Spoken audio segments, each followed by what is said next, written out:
શિહોદ ખાતે ભારજ નદી પરના ડાયવર્ઝન પર પડ્યો ભૂવો। 4 કરોડના ખર્ચે બનાવેલ ડાયવર્ઝનની નીચેની માટી ધોવાઈ। Story report by Imran Sindhi, Chhota Udaipur. Diversion બનાવવામાં આવ્યું છે, એમાં અમુક ધિરાણ જોવા મળ્યું છે। અત્યારે નેશનલ હાઈવેવાળા જ્યારે રિપોર્ટ આપશે, ખરેખર સ્ટ્રક્ચરલ સ્ટેબિલિટી એનાલિસિસ પછી એમની જે રિપોર્ટ આપશે સ્ટ્રક્ચરલી સ્ટેબલ છે કે કેમ, પછી આપણે જોઈએ કે ડાયવર્ઝન ચાલુ રાખવાના છે કે બંધ કરવાના છે। ત્યાર સુધી આ ડાયવર્ઝન બંધ કરવામાં આવ્યું છે અને જે બીજા ડાયવર્ઝન જૂના છે એના મારફતે લોકો જઈ શકાય। NH રિપોર્ટ પછી આપણે ડિસાઇડ કરીશું કરવાના છે।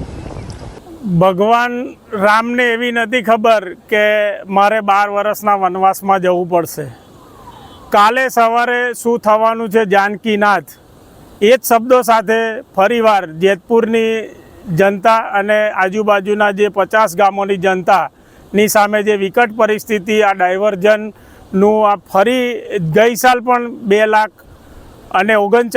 2 કરોડ 39 લાખ, ત્યારબાદ 4.5 કરોડના ખર્ચે આનું નવીનીકરણ કરી અને સરસ મજાનું સુંદર ડાયવર્ઝન બનાવવામાં આવ્યું, પરંતુ પ્રથમ જ વરસાદે આનું નિકંદન નીકળવાની તૈયારીમાં છે। અત્યારે મહેરબાન કલેક્ટર શ્રી પણ આ જગ્યાનો એમણે જાત માહિતી લીધી છે, પરંતુ એક સવાલ હંમેશા પ્રજાના માથે એવો રહે છે કે આ ડાયવર્ઝન બનતું હતું ત્યારે અમે જરૂરી સૂચનો અહીંના જે એન્જિનિયરો છે એમને કરેલા કે આજુબાજુ તમે RCC વર્ક કરો ને ઉપરથી છલ્યું જતું રહે, RCC છલ્યું બનાવો, જેને લઈ અને આ ડાયવર્ઝન સારી રીતે ચાલુ થઈ શકે, પરંતુ એવી કોઈ કાર્યવાહી કરી નહીં।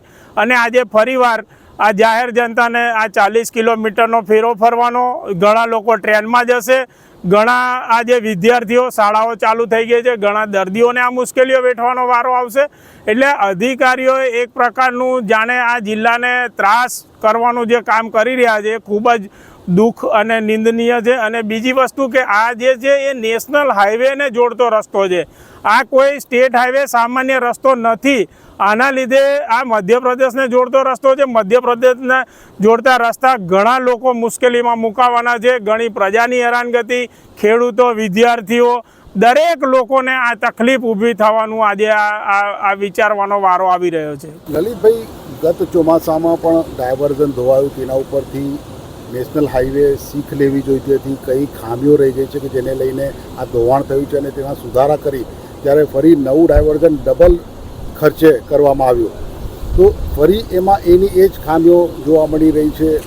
આમાં એક સીધી વસ્તુ છે કે રેલવેનો બાજુમાં બ્રિજ છે એનું ધોવાણ થયું, તો IIMની ટીમ બોમ્બેથી આવી, વેસ્ટર્ન રેલવે એમને આદેશ કર્યો અને એની ટીમ આવી અને આ જગ્યાનું નિરીક્ષણ કર્યું। ત્યારબાદ એ લોકોએ સતત એટલી બધી સખત કામગીરી તમે બાજુમાં જ જોઈ શકો કે એ લોકો માત્ર 3 મહિનાની અંદર જ પિલરો બહાર કાઢી નાખ્યા છે। અને આ નફટ આ અધિકારીઓ, એમને બુદ્ધિ છે કે નહીં એ નહીં ખબર પડતી, કારણ કે આ પ્રજાની હેરાનગતિ છે અને સરકારે એમને આટલા બધા પૈસા આપ્યા છે, રાજ્ય સરકારે આટલા બધા પૈસા આપવા છતાં પણ જો એ લોકો સારી કામગીરી નથી કરી શકતા તો 100% કંઈક ને કંઈક આની અંદર રંધાયું છે અને આમાં આ 4.5 કરોડમાં પણ ભ્રષ્ટાચાર થયો છે। હું પહેલે પણ 2 કરોડ 39 લાખમાં પણ મેં કીધું હતું કે આની તપાસ થવી જોઈએ, આની કોઈ તપાસ નથી થઈ। આજે પણ હું કહું છું કે આ ફરીવાર 4.5 કરોડ રૂપિયાના ખર્ચે જો આની આ દશા થવાની હોય, એમને ખબર છે કે સુખી ડેમ છે, સુખી ડેમની અંદર કામગીરી ચાલુ છે, કામગીરી ત્યાંના નાના માઇનર કેનલો, મોટી કેનલો પહોળી કરી રહ્યા છે, એટલે જનરલી પાણી ખેડૂતોને અત્યારે ઓછું મળી રહ્યું છે। તો સુખી ડેમ તો ભરેલો છે, તો એટલી તો બુદ્ધિ ચાલે કે સુખી ડેમ ભરેલો છે, વરસાદનું પાણી અને આને છોડશે તો જશે ક્યાં લોકો? એટલે ખાસ કરીને આ લોકો નફટાઈ વેળા કરી રહ્યા છે અને લોકો હેરાનગતિ 100% લોકો હેરાનગતિ કરવાના છે। એ જ આ પ્રજાને મારી વિનંતી છે કે તમે હવે તમારી રીતે ટ્રેન મળે તો ટ્રેનમાં જજો ને બીજું ડાયવર્ઝન શોધી લેજો ભાઈ। હવે જ્યારે બી તંત્ર કરે ત્યારે આપણે બધા રસ્તે જશું। આ રીતે રાજ્ય સરકારને પણ આ અધિકારીઓ જ બદનામ કરી રહ્યા છે જિલ્લાના। મને એવું થાય છે કે જ્યારે તમને 4-5 મહિનાનો સમય મળ્યો તો ત્યાં એટલીસ્ટ રિપેરિંગ તો કરાવો. અને તંત્રને બી ખબર જ છે કે સુખી ડેમનું પણ પાણી છૂટશે અને આ બોગસ ડાયવર્ઝન ધોવાઈ જવાનું છે. અમે પણ પહેલેથી જ કહેતા હતા કે આ ડાયવર્ઝનનો કોઈ હવાદ રહેવાનો નહીં, આ તૂટી જ જવાનું છે. અમે ઘણીવાર રજૂઆત કરી છે કે ભાઈ પેલો રસ્તો તો રિપેરિંગ કરાવો. એટલે અમારી આ તબક્કે હવે કલેક્ટર સાહેબને બી અમારે કેટલી વિનંતી કરવાની, મહેરબાન કલેક્ટર શ્રીને પણ વિનંતી છે, કારણ કે આ લોકોને હવે ત્યાંથી જવાનું થાય એટલે ઓલરેડી તમારો 40 કિલોમીટરનો ફેરો છે અને ત્યાં રોડ ખખડધજ છે. 100%ની વાત છે સાહેબ. એટલે એનું રિપેરિંગ પણ ખૂબ તાતી જરૂરિયાત છે. અને હવે કદાચ ના કર્યું હોય તો હવે જરી જાગી અને કરે તો લોકોને ગાડીને નુકસાન થાય, લોકોને કમરના દુખાવા થાય, આ બધી જ વસ્તુઓ વેઠવાનો વારો આવશે. આર્ય કન્યા ગુરુકુળ પોરબંદર 90 એકરમાં ફેલાયેલો વિશાળ ધોરણ 5 થી લઈને 12 સુધીનું ઉચ્ચ ગુણવત્તાયુક્ત શિક્ષણ પ્રદાન કરતું ગુરુકુળ. સ્થાનિકની કન્યાઓ માટે કેજી થી લઈને ધોરણ 12 સુધીના શિક્ષણની સુવિધા. અહીં ગુજરાતી અને અંગ્રેજી માધ્યમો પણ ઉપલબ્ધ છે. ગુરુકુળમાં કોમર્સ અને આર્ટ્સના વિષયોમાં ગ્રેજ્યુએશન સુધીના અભ્યાસક્રમની વ્યવસ્થા પણ છે. અભ્યાસની સાથે સાથે વ્યવસાયિક અભ્યાસક્રમો પણ વિદ્યાર્થીઓને પૂરા પડાઈ રહ્યા છે. અભ્યાસની સાથે દરેક પ્રકારના ખેલમાં વિદ્યાર્થીઓને કોચિંગ પૂરું પાડવામાં આવી રહ્યું છે.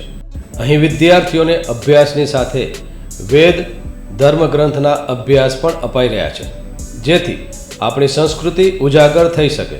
ગુરુકુળમાં અત્યાધુનિક ઢબે શિક્ષણ અપાઈ રહ્યું છે, જેથી છાત્રાઓ સમય સાથે તાલ મિલાવી શકે. અભ્યાસની સાથે સાથે સારા સંસ્કારોનું સિંચન કરવું તે ગુરુકુળની વિશિષ્ટતા છે, પરંપરા છે. આર્ય કન્યા ગુરુકુળ પોરબંદરમાં આપની દીકરીઓના એડમિશન માટે આજે જ સંપર્ક કરો 8258 0 30 30 3 8258 0 40 40 4.